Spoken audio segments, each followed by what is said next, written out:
Assalamualaikum warahmatullahi wabarakatuh, pemirsa di rumah dan dimanapun Anda berada.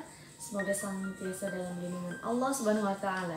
Jumpa bersama saya Lisa Badaria dalam program Mutiara Hati, inspiratif dan sejuk di hati.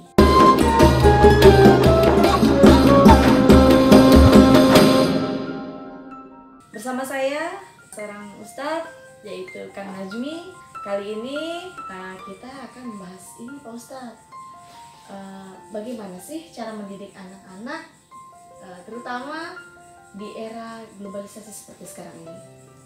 Wow, ini pasti semuanya juga menunggu-nunggu ya, karena kita dengar banyak orang tua yang sudah mulai kebingungan bagaimana harusnya mendidik di era sekarang karena luar biasa serangan gadgetnya, kemudian ya medsosnya segala macamnya lah ya. Tapi sebelumnya mungkin kita sapa dulu pemirsa ya. Assalamualaikum warahmatullahi wabarakatuh. Hadanallah wa iyyakum ajmain. Mudah-mudahan kita semua senantiasa ada dalam lindungan Allah. Berikan senantiasa Allah taufik kepada kita semuanya, pertolongannya, dan juga senantiasa iman dan Islam ada di dalam hati kita semua. Baik, bicara mengenai soal pendidikan, inilah sesuatu yang sangat urgent atau penting sekali. Mengapa demikian? Karena dulu Rasulullah sendiri di masa awal Islam berkembang atau di masa awal Rasulullah itu berdakwah secara sembunyi-sembunyi sebelum terang-terangan, sebelum masyarakat umum semuanya disampaikan tentang tauhid kepada Allah, itu yang Rasul bentuk adalah madrasah. Rasul membuat satu, kalau model sekarang sih pesantren lah ya, namanya di rumah Al-Arqam. Santri di masa awal lebih kurang hanya 7 orang. Jadi bukan di rumah sendiri, bahkan di rumah sahabatnya, di rumah Al-Arqam. Karena saat itu kan orang-orang kaum kafir Quraisy banyak mengintai kalau madrasahnya dilaksanakan di rumah sendiri, boleh jadi itu dalam incaran atau dalam intain orang kafir Quraisy. Nah, ketika dilaksanakan di rumah sahabatnya, itu dalam strategi sedikit mengecoh kan. Nah, kemudian juga karena rumah Al-Arqam sendiri sangat dekat dengan Bukit Sofa. Dengan Bukit Sofa, saya dari Bukit Sofa sangat bisa dekat melihat Baitullah. Ini sebuah tempat yang sangat dirindukan oleh setiap kita yang beriman kepada Allah dan Nabi-Nya. Nah, ini menarik sekali. Rasulullah sendiri mendirikan satu madrasah. Pelajaran yang Rasul contohkan langsung kepada para sahabatnya. Sehingga kita tahu, coba, hasil didikan Rasulullah itu dahsyat-dahsyat kan semuanya. Pasti. Kita kenal siapa? Abu Bakar, luar biasa. Umar, yang dulunya terkenal luar biasa antagonis, atau mungkin kalau kita mohon maaf bukan mengurangi rasa hormat, mungkin dianggap seperti preman gitu kan, gagah perkasa. Tapi kemudian juga di hadapan Rasulullah kelembut hatinya luar biasa. Tapi pada akhirnya kekuatan itu digunakan untuk membela Islam. Kemudian juga sahabat Utsman, sahabat Ali, belum juga seorang Bilal bin Rabah yang seorang budak, tapi keimanan kepada Allah dan Nabi-Nya luar biasa. Karena apa? Karena yang mendidik Rasulullah. Nah, bagaimana Rasul mendidik? Kalau dijelaskan oleh sahabat Ali ya, ketika bicaranya soal pendidikan kepada anak, sahabat Ali membagi tiga fase. Yang pertama 7 tahun pertama. Jadi 0 sampai 7 tahun itu di masa keemasan atau golden age ya. Jadi menurut sahabat Ali, yang tentunya kita bicara soal sahabat Ali juga dari Rasulullah ya. Jadi di fase 0 sampai 7 tahun pertama itu kita jadikan anak kita sebagai seorang raja dan ratu yang betul-betul kita jaga, nggak boleh kesentuh sedikit pun, betul-betul kita jaga. Ya terbukti kita mungkin teteh juga sudah punya putra-putri ya.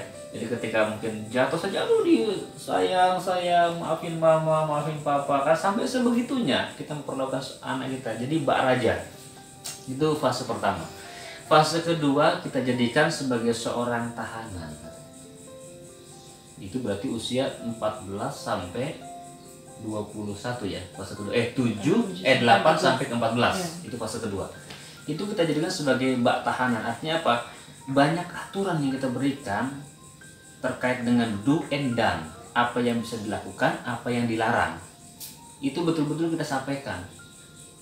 Kewajibannya ini, kemudian keharusannya ini, yang harus dijauhi adalah ini. Intinya kita betul-betul agak keras di situ kan bicara soal aturan.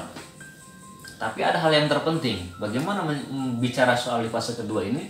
Rasul memberikan rambu-rambu. Apa hadis Rasul? Bismillahirrahmanirrahim. Lisanul hal afsahu min lisanil maqal.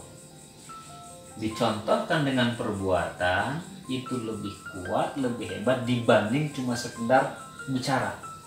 Kamu bangun subuh, sementara dia bangun di kesiangan. Nah, ini nggak bisa nih. Jadi dicontohkan. Jadi para tawanan-tawanan itu diberikan keterampilan, dicontohkan bagaimana supaya dia menjadi manusia yang bertaubat, menjadi yang baik. Begitu keluar dari penjara kan menjadi pribadi yang baik. Artinya dia bukan dia menjadi tahanan, tapi seperti para tahanan. Jadi betul-betul ketat kita perlakukan, karena di situ kita betul-betul jaga. Karena kalau di situ kita lolos bisa bahaya. Nah, di fase yang ketiga, sampai lagi menyampaikan, berarti usia 15 sampai 21 ya. Nah, di situ kita perlakukan anak kita sebagai seorang sahabat. Jadi, ajak diskusi, perlakukan dia, mungkin dia punya ide-ide dan gagasan, ya berikan kesempatan dia bangkit, berdiri dan sebagainya. Artinya kita betul-betul jadi seorang partner.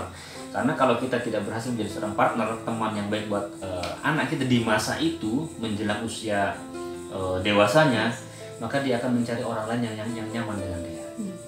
Jadi jangan sampai nanti anak-anak kita akan curhat ke orang lain, lebih nyaman dengan orang lain dibanding kita sebagai orang tuanya sendiri. Ya, yang pertama jadikan dia sebagai seorang raja, jadikan sebagai seorang tahanan, dan yang ketiga jadikan sebagai seorang sahabat, sehingga di masa dewasanya nanti dia punya kemandirian dan punya kemerdekaan dan punya keberanian menentukan sikap.